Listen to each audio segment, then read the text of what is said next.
네, 이제 계속해서 또 출애굽기 말씀을 읽도록 하겠습니다.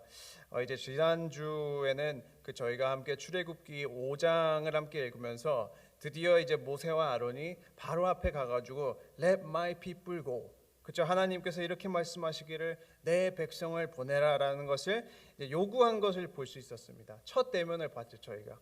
근데 어떻게 보면은 바로의 답은 no였고, 그 하나님의 뜻을 어떻게 보면은 모세와 아론이 전한 결과로 인해서 이스라엘 백성들은 지금 전보다 훨씬 더 큰 고통이 주어졌던 모습을 볼 수 있었습니다. 그러니까 이제 바로가 이제 이스라엘 백성이 일이 없어서, 그러니까 여유가 있어가지고 모세와 아론을 이제 지도자로 세워서 이제 구출을 해달라고 시켰다고 해서 더 이제 혹독한 방법으로 일을 시키는 모습을 봤습니다. 이러한 일로 인해서 이스라엘 백성들은 이제 모세를 더 원망했고, 하나님께서 주신 약속은 까먹고, 모세도 이제 비록 이러한 일이 있을 것이라는 것을 출애굽 전에 바로의 마음이 더 강팍해지고 더 악해질 것이라는 것을 하나님께서 말씀해 주셨는데도 막상 실제로 그 현장에 닥치니까 이제 모세도 하나님께 컴플레인을 하는 모습을 저희가 볼 수 있었습니다. 그러면서 이제 5장의 끝은 모세가 하나님께 어찌하여 나를 보내셨나이까? 내가 하나님의 이름으로 말을 했는데 하나님께서 구원을 아니하시고 오히려 학대만 커졌나이다라는 모세의 어떤 불평적인 기도로 이제 끝이 났는데, 그리고 오늘 읽게 되는 6장과 이제 7장 첫 부분은 다시 한번 하나님께서 모세에게 나타나셔서 모세가 한 호소에 대한 응답을 하는 것을 저희가 볼 수 있습니다. 이제 6장의 첫 부분 1절에서 5절 가운데는 하나님께서 낙심한 가운데 있는 모세에게 지금 두 가지 사실을 말씀하시게 됩니다. 첫 번째는 하나님께서 다스리고 계신다. God is in control. 그리고 두 번째는 하나님께서는 하나님의 언약을 기억하신다는 것입니다. 먼저 1절 한번 보겠습니다. 여호와께서 모세에게 이르시되 이제 내가 바로에게 하는 일을 내가 보리라. 강한 손으로 말미암아 바로가 그들을 보내리라. 강한 손으로 말미암아 바로가 그들을 그의 땅에서 쫓아내리라. 그러니까 5장 끝절에서 한 그 모세의 불평은 하나님께서 약속하신 일을 이루시지 않으셨다는 것입니다. 그러나 하나님께서는 항상 그러시듯이 지금 모든 것을 다스리고 계신다는 것입니다. 1절의 답변을 보면은 하나님께서는 모세에게 이제 내가 보리라 라고 말씀을 하지 않습니까? 그러니까 이제 즉시 이제 바로 하나님께서 하나님의 권능을 나타내실 것이라는 것을 표현하는 것입니다. 어떻게 보면은 하나님께서는 바로에게 호되게 당하지 않고도 모세를 통한 명령을 통해서 그 명령을 듣고 하나님을 믿고 하나님의 말씀을 듣고 이스라엘을 내보낼 기회를 주셨는데, 바로는 그 기회를 차버리고 되려 더 마음을 강팍하게 먹고 더 악한 모습을 보였다는 것입니다. 그렇기 때문에 이제 하나님의 강한 손으로 바로를 치게 되고, 그 강한 손에 의해서 바로가 하나님이 누구인지를 알고, 또 이스라엘 백성도 하나님께서 누구인지를 알고, 또 그 강한 손에 의해서 이스라엘 백성들은 이제 애굽에서 나오게 될 것이라는 것을 뜻합니다. 이게 가능한 것은 하나님께서는 모든 것을 다스리고 계시고 모든 일어나는 일은 하나님의 어떤 주권과 계획 가운데 있기 때문이라는 것입니다. 그러니까 이 다스린다는 것은 하나님께서 다스리시고 God is in control이라고 하는 것은 방금 말씀드린 것처럼 하나님의 주권을 표현하는 것이 아니겠습니까? 우리가 하나님은 주권자이시다라는 말을 할 때 하나님은 우리의 최고의 권위자가 되시고 모든 일어나는 일들이 하나님의 통치하에 있다는 것을 말하지 않습니까? 우리가 웨스트민스터 신앙고백서 3.3을 보면은 그곳에서는 하나님은 영원 전에 그 자신의 가장 지혜롭고 거룩한 의도에 따라 자유롭게 그리고 불변하게 앞으로 일어날 모든 것을 정하셨다라고 말을 하는 것처럼 하나님께서 모든 만물과 모든 만물 아래 일어나는 일을 다스리고 계신다는 것을 모세에게 1절에서 말씀을 하시는 것입니다. 지금 상황이 그렇지 않습니까? 모세가 또 자신이 실패해가지고 바로의 마음을 바꾸지 못했다고 생각을 했을 때 오직 하나님께서만 이스라엘 백성을 해방시키실 수 있다는 것이 더욱 이제 확실하게 드러나게 되는 것이고, 모세가 지금 하나님의 계획이 이루어지지 않았다고 좌절을 하고 이스라엘 백성이 어떤 그 고통이 더욱 심해졌다고 해서 하나님의 계획이 실패한 것도 아니고 하나님께서 이스라엘 백성을 버리신 것도 아니고 이 지금 일어나고 있는 모든 일을 통해서 하나님은 하나님의 영광스러운 목적을 이루시고 계시고 이스라엘 백성을 가장 알맞는 시간과 알맞는 방법을 통해서 출애굽을 계획하셨다는 것입니다. 그러니까 우리도 마찬가지로 만약에 우리가 하나님께서 모든 만물을 통치하고 계신다는 것을 알고 있다면 우리의 마음에 우리의 주권자 되시는 하나님을 믿는다는 것이 마음에 새겨져 있으면 어떤 문제가 생기든지 환경이 바뀌던다든지 우리가 일시적인 고통 가운데 있을지라도 우리의 초점은 그 현재에 있는 고통이라든지 바뀐 환경이 아니라 그 초점 자체가 다스리고 계시는 이 모든 환경과 이 모든 만물을 다스리고 계시는 하나님께 맞추어진다는 것입니다. 그 사실을 아는 성도는 더욱 하나님을 의지하고 더욱 하나님께 부르짖고 하나님의 구원의 때가 우리의 삶 가운데 이루어질 수 있도록 기도하면서 인내를 갖고 기다려야 된다는 것입니다. 이제 그 사실을 먼저 첫 번째로 모세에게 하나님께서 말씀하시게 됩니다. 그리고 이제 하나님께서 말씀하시는 두 번째는 하나님은 언약을 기억하시는 하나님이시라는 것입니다. 그것은 이제 3절에서 5절에 나와 있습니다. 내가 아브라함과 이삭과 야곱에게 전능의 하나님으로 나타났으나 나의 이름을 여호와로는 그들에게 알리지 아니하였고 가나안 땅 곧 그들이 거류하는 땅을 그들에게 주기로 그들과 언약하였더니 이제 애굽 사람이 종으로 삼은 이스라엘 자손의 신음소리를 내가 듣고 나의 언약을 기억하노라. 그러니까 전에 아브라함과 이삭과 야곱에게 하나님께서 너희 자손들을 약속의 땅으로 인도하시겠다라는 말을 모세에게 기억하고 또 하나님께서 기억하시고 이제 그 일을 실행하시겠다는 사실을 다시 한번 모세에게 말씀을 하시게 됩니다. 근데 이게 재밌는 게 오늘 우리가 3절하고 5절에서 본 하나님께서 하신 말씀은 이미 모세가 알고 있는 사실들이에요. 우리가 3장으로 출애굽기 3장으로 들어가면 모세가 하나님의 소명을 받을 때 하나님께서 이 말 똑같이 모세에게 하셨어요. 나는 여호와 하나님이다. 나는 너의 언약을 지킨다. 나는 너희를 약속의 땅으로 인도하겠다. 나는 너희의 고통을 감찰하고 있다. 다 이미 하신 말들인데 오늘 또 말씀을 통해서 모세에게 기억을 하게 하십니다. 왜 그렇겠습니까? 또 들어야 하니까. 또 생각해야 하니까. 이게 어떠한 삶의 문제가 일어났을 때 새로운 사실을 알고 새로운 방법, 새로운 해결책을 통해서 문제를 해결할 수도 있지만 우리의 신앙에 있어서는 대부분 우리가 아는 것, 이미 우리가 들었고 이미 우리가 알고 있는데 바뀐 환경 가운데 까먹거나 또는 바뀌어진 상황 가운데 무뎌진 가장 중요한 사실을 다시 기억하고 다시 생각해야 한다는 것입니다. 그러니까 오늘 이 모세와 이스라엘 백성들에게 일시적인 실패와 더 심한 고통이 왔을 때 지금 하나님께서는 다른 해결책을 내가 이렇게 다른 방법으로 너희를 구원하겠다라고 말을 하는 것이 아니라 이미 모세에게 아는 사실을 말을 하십니다. 하나님은 하나님이시다. 모세에게 나타나신 하나님은 아브라함에게 나타나신 하나님과 동일하신 분이시다. 하나님께서는 언약을 지키신다. 하나님께서는 우리의 부르짖음을 들으신다. 이러한 전에 알던 사실을 다시 한번 생각하시게 합니다. 그런 것처럼 우리도 마찬가지로 혹시 바뀐 환경이나 바뀐 상황 속에서 가장 기본적이지만 중요한 사실들을 까먹고 계신 것들이 있으십니까? 그럴 때 우리가 생각해야 하는 것은 새로운 해결책, 새로운 방법이 아니라 오늘 말씀을 통해서 생각해 보는 것은 이미 우리가 들었고 이미 우리가 가장 중요하게 여겼지만 일시적으로 까먹은 것.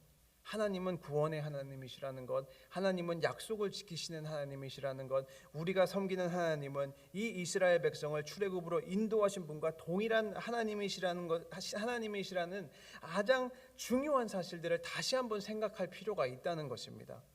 또 이제 우리가 3절을 보면은 이제 한번 짚고 넘어가야 하는 것이 있는데 하나님은 이제 3절에서 하나님은 모세에게 선조들을 하나님을 여호와로 알지 못했고 전능의 하나님으로 알았다고 말씀을 하셨습니다. 근데 여기서 창세기를 또 보면은 이미 그 아브라함은 창세기부터 하나님을 여호와라고 불렀어요. 근데 이제 하나님께서는 오늘 3절에서는 선조들이 하나님을 여호와로 알지 못했다고 말을 하는데 그러면은 이게 앞뒤가 안 맞는가라고 이제 생각이 드실 수 있는데 전혀 그렇지 않습니다. 왜냐면은 이게 우리가 생각을 해보면은 한 사람의 이름을 아는 것과 그 사람 자체를 아는 것은 큰 차이가 있습니다.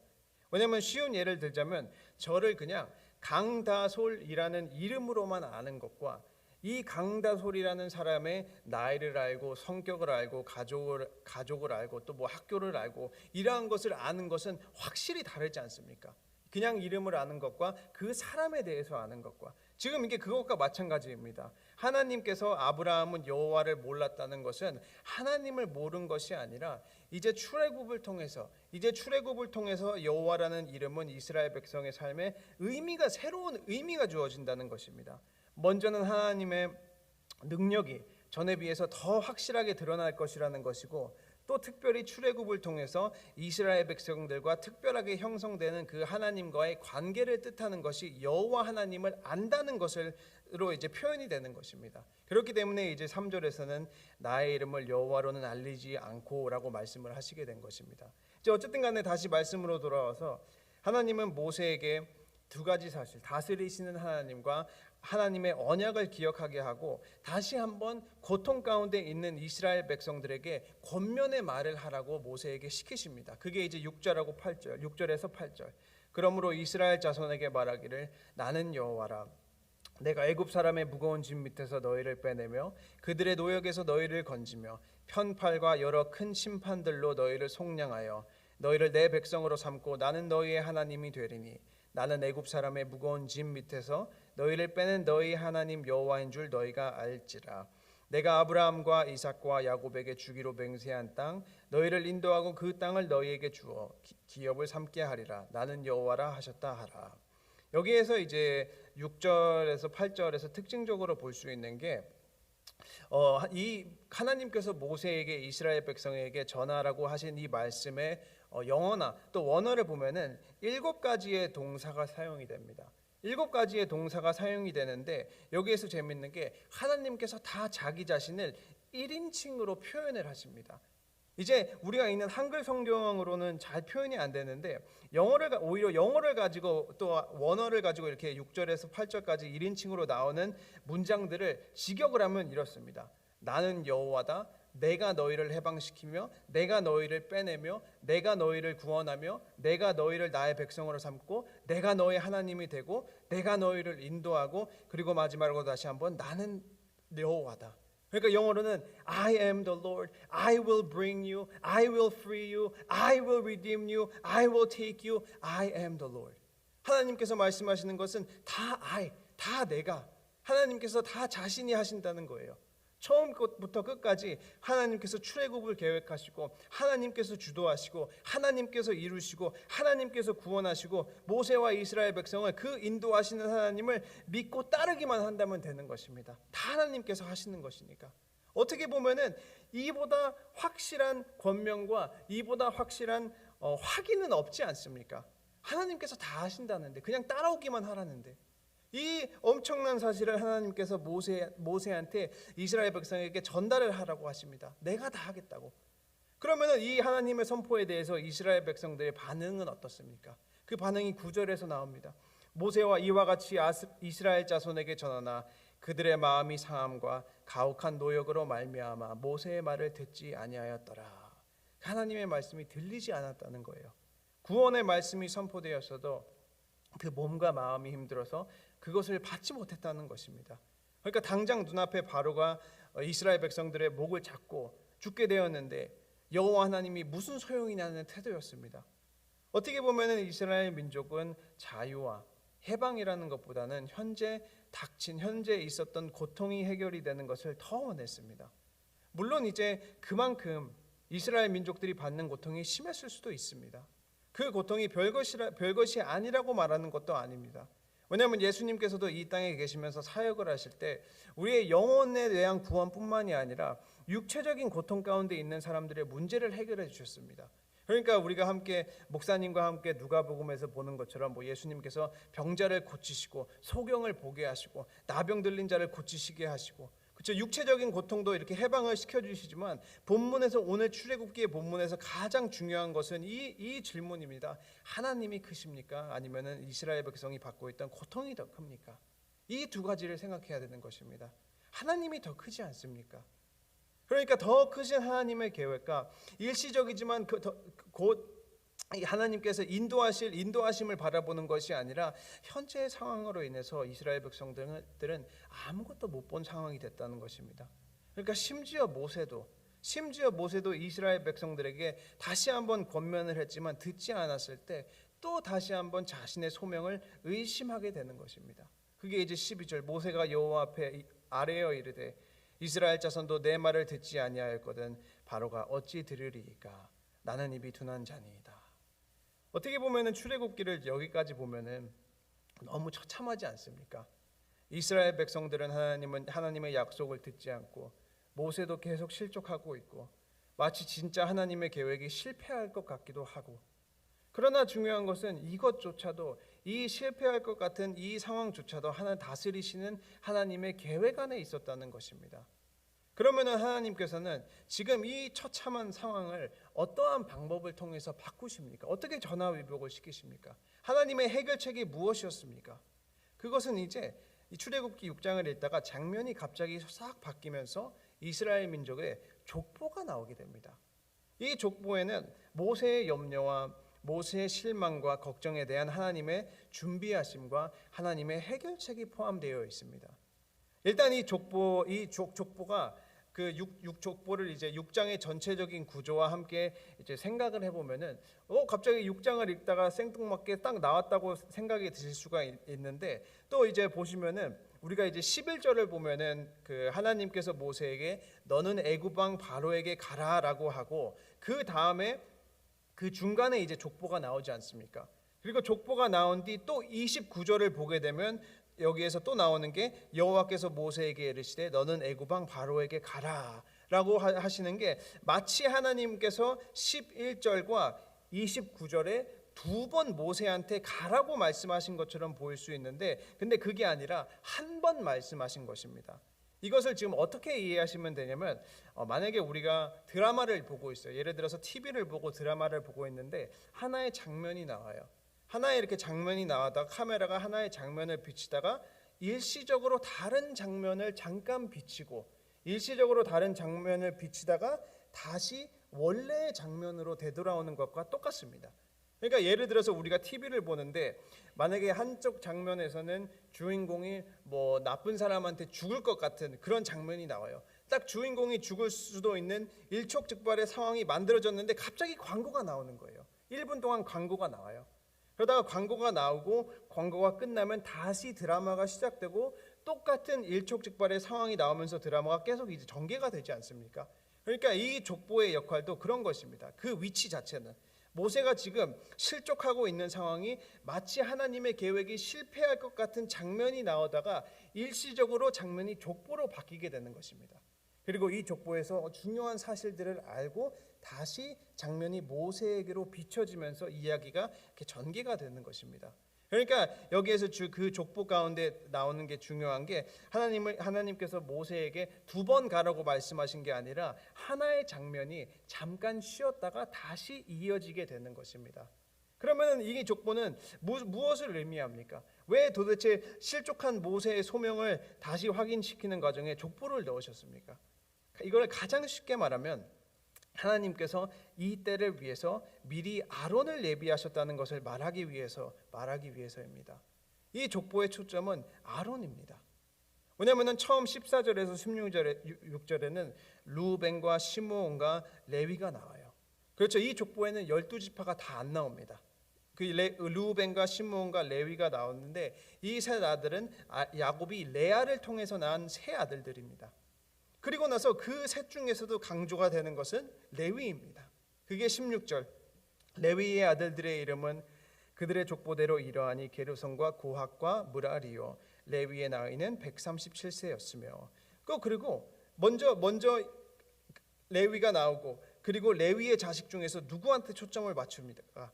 고핫이라는 사람에게 초점을 맞춥니다. 그게 18절. 고핫의 아들들은 아므람과 이스알과 헤브론과 우시엘이요.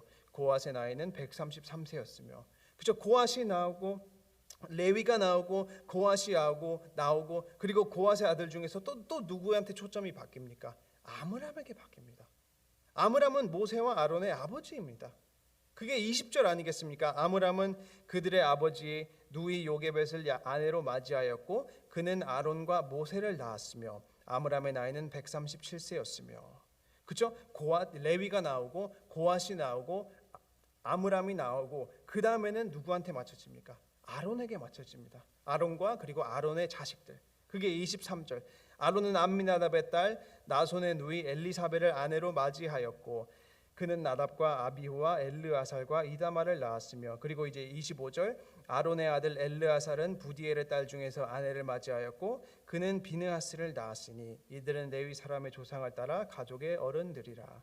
그러니까 이 족보는 어떻게 자세히 보면은 다른 많은 의미들을 가지고 있고 많은 것을 알 수 있지만 오늘 본문과 관련된 핵심은 명확합니다. 지금 주저주저하는 모세를 위해서 하나님께서 이미 몇백 년 전부터, 아니 창세전부터 아론을 예비하셨다는 것을 말하기 위해서 이 족보가 나온 것입니다. 모세가 자꾸 자신은 못한다고 하고 나는 입이 둔한 자라고 하고 내가 말을 못한다고 하니까, 그렇기 때문에 이 족보는 지금 생뚱맞게 있는 것이 아니라 너무나도 중요하다는 것입니다. 내가 그럴 줄 알고 이미 다 예비했지, 다 준비했다. 이 족보를 통해서 우리는 또 두 가지의 중요한 사실을 알 수 있습니다. 첫 번째는 오직 하나님께서 출애굽을 계획하시고 하나님께서 진행하시는 것이라는 것입니다. 모세는 그냥 표현하면 장갑, 그냥 도구에 불과하다는 것입니다. 하나님께서 모세라는 장갑을 띄고 일을 하시는 것이지 모세 자신이 일을 하는 것은 절대 아니라는 것입니다. 하나님께서 하나님의 뜻은 무조건 이루시고 사람이 아무리 위대하더라도 하나님의 도구에 불과한 것이고, 또 오늘 6장 1절에서 말한 것처럼 오직 강한 하나님의 손만 구원을 이룰 수 있다는 것입니다. 그리고 두 번째로 생각해야 하는 것은 하나님께서는 우리가 할 수 없는 일이라고 생각을 할 때, 또는 우리가 감당하지 못하는 환경이라고 생각할 때 그것을 감당하고 그것을 넘어갈 수 있도록 사람과 환경을 예비해 주신다는 것입니다. 모세의 경우에는 아론을 예비해 주셔서 이 긴 족보를 통해서 아론을 준비했다는 것을 말씀하셔서 그 일을 할 수 있도록 도와주시고 예비해 주셨습니다. 그렇기 때문에 우리 성도님들의 삶에도 항상 하나님의 예비하심이 있었고 또 항상 하나님의 준비하심이 있었기 때문에 여기까지 온 것이고, 또 앞으로 일어날 일들 안에서도 믿음 안에 있는 자들을 위해서 하나님은 예비하시고 하나님은 준비하고 계신다는 것입니다. 그 엄청난 사실을 이 족보를 통해서 모세는 다시 한번 깨닫게 되는 것입니다. 하나님께서 나를 위해서 준비하셨구나, 모든 것을 예비하셨구나, 그리고 오직 이 출애굽은 하나님께서만 하시는 것이구나라는 것을 다시 한번 깨닫고 나온 뒤 장면은 다시 모세에게 바뀌어지는 것입니다. 그게 이제 28절, 29절, 30절. 여호와께서 애굽 땅에서 모세에게 말씀하시던 날에 여호와께서 모세에게 말씀하여 이르시되 나는 여호와라. 내가 내게 이르는 바를 너는 애굽 왕 바로에게 다 말하라. 모세가 여호와 앞에 아뢰되 나는 입이 둔한 자이오니 바로가 어찌 나의 말을 들으리이까. 그래서 여기에서 이제 모세가 두 번 말하는 것이 아니라 전에 말씀드린 것처럼 드라마처럼 이제 장면이 바뀌었다가 다시 그 똑같은 장면을 비치는 것처럼 이어지는 것입니다. 그러면서 이제 모세는 하나님에게 나는 입이 둔한 자이오니 어떠합니까? 그에 대한 하나님의 답변은 이제 7장에서 또 나오게 됩니다. 7장 1절. 여호와께서 모세에게 이르시되 볼지어다 내가 너를 바로에게 신같이 되게 하였은즉 내 형 아론은 내 대언자가 되리니. 그렇죠. 먼저 이제 아론에 대해서 다시 확인시키시고, 또 2절에서는 모세와 아론이 해야 하는 일을 다시 한번 명령하시고, 그렇죠. 내가 내게 명령한 바를 너는 내 형 아론에게 말하고 그는 바로에게 말하여 그에게 이스라엘 자손을 큰 땅에서 내보내게 할지니라. 그리고 나서 또 한 번 바로가 다시 그 말을 듣지 아니할 것도 말씀하시고, 또 비록 큰 재앙이 있어야만 그 이스라엘 백성을 내보낼 것도 말씀을 하시게 됩니다. 그러니까 모세가 3장에 받았던 소명을 다시 한번 컨펌 받은 셈이 되는 거죠. 다시 한번 그 소명에 대해서 컨펌 받게 되는 것입니다. 그러면은 이에 대한 모세와 아론의 답변은 어떻게 됐습니까? 확 바뀌었습니다. 6절에서 모세와 아론이 여호와께서 자기들에게 명령하신 대로 행하였더라. 이제는 앞서 주저주저하는 모습은 없어지고 하나님께서 말씀하신 그대로 순종하는 모습을 보이게 됩니다. 이곳에서는 명령하신 대로라는 단어의 히브리어는 확실히라는 뜻을 가지고 있습니다. 확실히 이제 했다는 거예요. 수많은 시행착오를 겪고 난 후에야 더 이상 의심이 없이 하나님의 말씀에 순종을 하게 됐다는 것입니다. 오늘 6장을 이제 간략하게 보고 또 생각을 해봤을 때 모세는 바로를 찾아갔다가 기가 죽어가지고 그 자리를 패배자로 또 나왔습니다. 이스라엘 백성들도 모세를 원망을 하고 하나님께서 계획을 이루시지 않았다고 생각을 하고 실망했던 모세에게 하나님께서는 모든 것은 하나님의 주권 아래에 있고 모든 것을 하나님께서 다스리신다는 것을 말씀하시고 또 하나님께서는 언약을 무조건 지키신다는 것을 말씀하셨습니다. 그리고 계속해서 못한다고 하는 모세를 위해서 아론도 붙여주시고 이 족보를 통해서 하나님의 예비하심을 우리가 볼 수 있었습니다. 하나님께서는 얼마나 신실하십니까? 이러한 하나님께 우리가 어찌 감사를 안 할 수가 있겠습니까? 어떻게 보면은 모세의 반복된 거절을 통해서 우리는 하나님께서 이렇게 신실하신 분이시는구나라는 것을 알고 있지만 또 생각이 드는 것은 만약에 모세가 처음부터 순종했었더라면 얼마나 더 좋았을까라는 것입니다. 우리도 그렇지 않습니까? 세상의 모든 일이 하나님의 주권 아래에 있고 하나님의 계획에 따라서 진행된다는 사실을 알고 처음부터 하나님만을 온전히 의지하고 하나님께 순종하는 삶을 살면 우리의 삶은 얼마나 변화되었겠습니까? 그러나 우리의 모습은 초창기의 모습과 같습니다. 우리도 하나님께 따지고 하나님을 원망을 하고 하나님의 약속보다는 환경에 매여져 있는 경우가 많습니다. 그러나 우리 하나님은 얼마나 신실하십니까?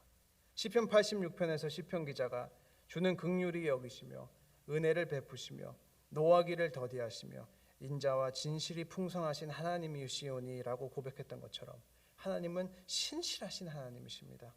우리도 부족하지만 우리도 매 순간순간마다 실패할 수 있지만 이 신실하신 하나님만을 붙잡으시고 또 오직 성령님을 통해서 매일 우리에게 새롭게 주시는 힘과 또 능력을 통해서 하루를 살아가시는 복된 친구교회 성도님들 되시기를 주님의 이름으로 축원합니다.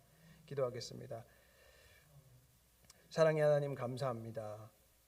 주님 귀한 말씀을 통해서 고백하는 것은 하나님은 참으로 신실하시고 하나님은 참으로 노하기를 더디하시고 하나님은 항상 우리 모든 자녀들에게 인자와 진실이 풍성하신 하나님이시라는 것입니다. 주님 비록 우리가 약하고 부족하여 하나님께 원망하기도 하고 하나님을 가끔 의심하기도 하지만 항상 우리를 버리지 아니하시는 하나님께 찬양하며 하나님께 경배를 드립니다. 매 순간순간마다 하나님만을 의지하고 하나님께서 모세에게 아론을 붙여주신 것처럼 우리의 삶도 친히 예비하시고 친히 인도하여 주시옵소서. 주님 특별히 기도하는 것은 교회 안에 몸과 마음이 편찮으신 환우들과 특별히 이창근 집사님을 위해서 기도합니다. 하나님의 강한 오른팔로 붙잡아 주시고 모든 성도님들이 간구하며 기도할 때에 회복할 수 있도록 도와주시옵소서. 주님 이제 남은 시간 기도할 때에 간구하는 우리 성도님들이 간구하는 모든 것 믿음 안에서 이루어질 수 있도록 도와주시고 항상 모든 것을 다스리시는 하나님께 감사와 찬양을 드리며 예수님 이름으로 기도드렸습니다. 아멘.